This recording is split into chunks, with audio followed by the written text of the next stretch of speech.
Bonjour, soyez la bienvenue sur la chaîne de l'éducation. Alors, si vous êtes nouveau ou bien nouvelle sur la chaîne de l'éducation, nous vous conseillons d'abord de vous abonner et d'activer la cloche de notification pour ne pas rater la prochaine séance de cours. Alors, si vous êtes toujours nouveau ou bien nouvelle, alors nous vous invitons de suivre d'abord la leçon 1. Vous constatez avec nous sur votre petit écran que nous sommes déjà à la leçon 2 du chapitre 1. Donc, il faut suivre d'abord la leçon 1.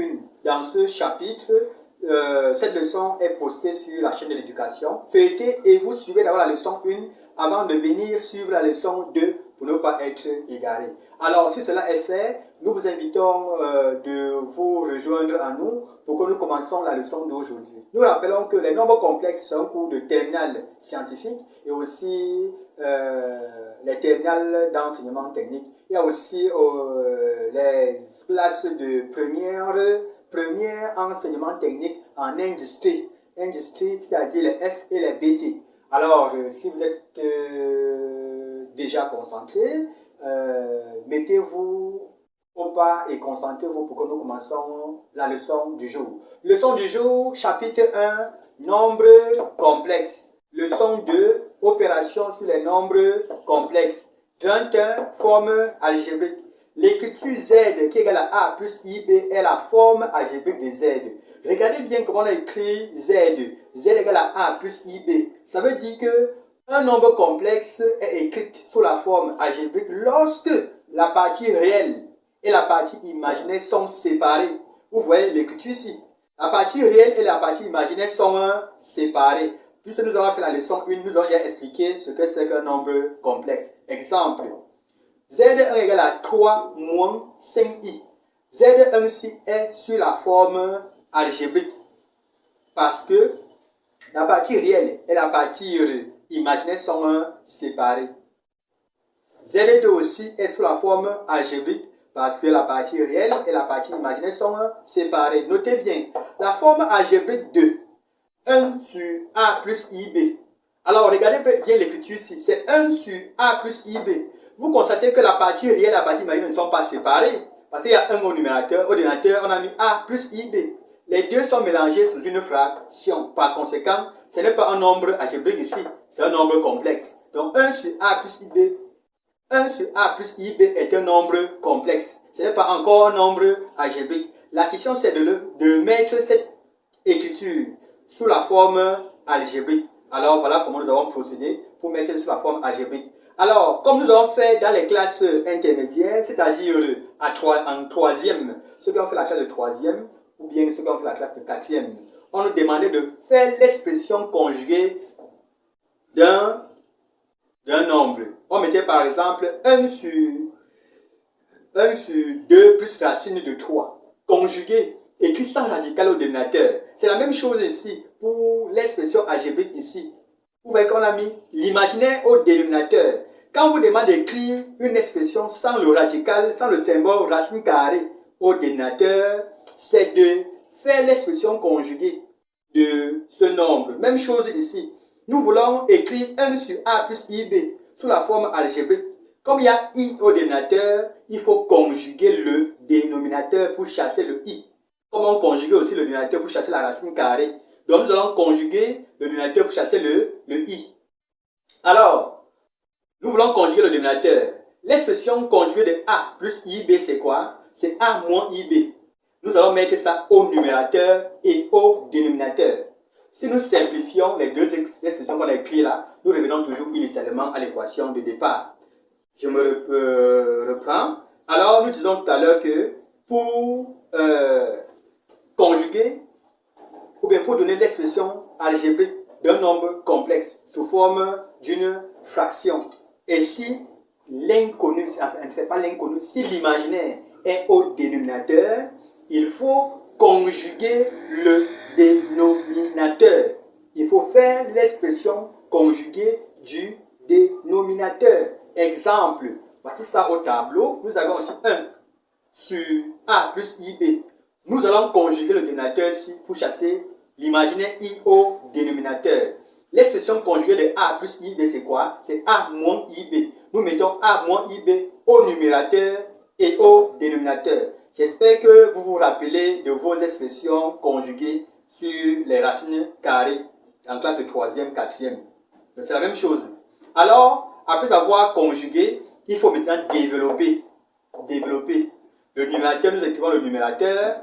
Le dénominateur, il faut développer A fois A carré. Vous développez, vous réduisez, vous allez obtenir A carré plus B carré. Donc, l'expression conjuguée de 1 sur A plus IB, c'est A moins IB sur A carré plus B carré. Maintenant, sa forme algébrique, c'est quoi? Sa forme algébrique, c'est A sur A carré plus B carré moins I. B sur A carré plus B carré. Vous voyez que nous avons séparé la partie réelle et la partie imaginaire. C'est ce qu'on appelle expression conjuguée d'un nombre complexe. Nous avons conjugué l'expression et nous avons transformé cette expression pour obtenir la forme algébrique. Donc, donner la forme algébrique d'un nombre complexe en conclusion sur cette partie, c'est d'écrire ce nombre-là séparément, c'est-à-dire la partie réelle doit être séparée de la partie imaginaire. Exemple, on nous donne I sur 2 moins I. I sur 2 moins I. Donner la forme algébrique de l'écriture complexe I sur 2 moins I. Comme nous avons déjà expliqué, on va conjuguer le dénominateur parce qu'il y a l'imaginaire au dénominateur. Il faut conjuguer pour chasser le dénominateur. C'est ça que nous allons conjuguer. Le conjugué de moins, c'est plus. Et plus, vous voyez qu'on a mis ça au numérateur et au dénominateur. Maintenant, nous développons I fois 2, 2I, I fois I, moins 1. Et on développe aussi le dénominateur ici. Vous développez, vous trouvez 4 plus 1. Alors, la forme algébrique de I sur 2 moins I égale à moins 1 sur 5 plus 2 cinquièmes de I. Alors, parce que ici en haut, on a moins 1. Le numérateur, c'est 4 plus 1, donc 5. Donc, la partie réelle au numérateur, c'est moins 1. Au dénominateur, c'est 4 plus 5. Donc, on va faire moins 1 sur 5. La partie imaginaire au numérateur, c'est 2. Donc, ça va faire 2 cinquièmes de I. Donc, l'écriture algébrique de I sur 2 moins I, c'est moins 1 cinquième plus 2 cinquièmes de I. Alors, voilà comment nous allons écrire l'expression algébrique d'un nombre complexe. C'est seulement fractionnaire. Vous appliquez la méthode que nous avons faite. Si c'est sous forme linéaire, soit à développer, vous développez et vous rassemblez les parties réelles entre eux et les parties imaginaires entre eux directement. Ça vous donne la forme algébrique. Si vous avez des questionnaires, laissez en commentaire. Vous pouvez vous laisser dans les différents forums où nous sommes ensemble. Alors, voilà comment vous devez donner la forme algébrique de ce nombre complexe. Continuons. Forme trigonométrique. Soit Z égale à A plus IB. La forme algébrique d'un nombre complexe. La forme trigonométrique de Z est donnée par. Nous voulons donner la forme trigonométrique d'un nombre complexe écrite déjà sous la forme algébrique. Donc, on a Z égale à A plus IB. Nous voulons donner sa forme trigonométrique. Alors, pour donner la forme trigonométrique, nous avons 3 étapes. La première étape, c'est de calculer d'abord le module de ce nombre complexe qu'on nous a donné. Pour calculer le module, nous prenons la partie réelle au carré, c'est-à-dire A au carré, plus la partie imaginaire au carré. On n'utilise pas I, on laisse I, donc on prend B au carré, sous la forme de la racine. Là, on trouve le module. Donc, le module de Z, c'est racine carrée de A carré plus B carré. Et nous allons souvent appeler ce module la petit R. Et en petit 2, on calcule l'argument de Z. Le Z qui est écrit sous la forme algébrique ci. Nous déterminons aussi son argument. L'argument de Z. L'argument de Z se détermine par la formule cosinus θ égale la partie réelle sur le module. Parce que la partie réelle de Z ci. Le Z c'est A. Sa partie réelle divisé par le module qu'on vient de trouver là. Et sinus aussi, θ, égale la partie imaginaire qui est B divisé par le module. Et nous rappelons que le θ là est l'argument de Z. Alors, si vous avez à calculer le module et l'argument, il faut juste écrire la forme trigonométrique. Alors, la forme trigonométrique de Z se donne sous la forme Z égale à le module R, facteur de cosinus θ plus I sinus θ. Donc, voilà comment vous devez donner la forme trigonométrique d'un nombre complexe. Notez bien, on en déduit la forme exponentielle de Z qui est égale à R exponentielle I θ. E se lit exponentielle. E se lit exponentielle. Nous rappelons que c'est nouveau pour les nouveaux en terminale. Alors, le E veut dire exponentielle. Alors, la forme exponentielle de Z que nous voulons décrire sous la forme trigonométrique, c'est quoi? On met Z, nous prenons directement son module. On écrit exponentielle de I. L'argument qu'on a trouvé, on écrit aussi. Opération sur les nombres complexes. Propriété.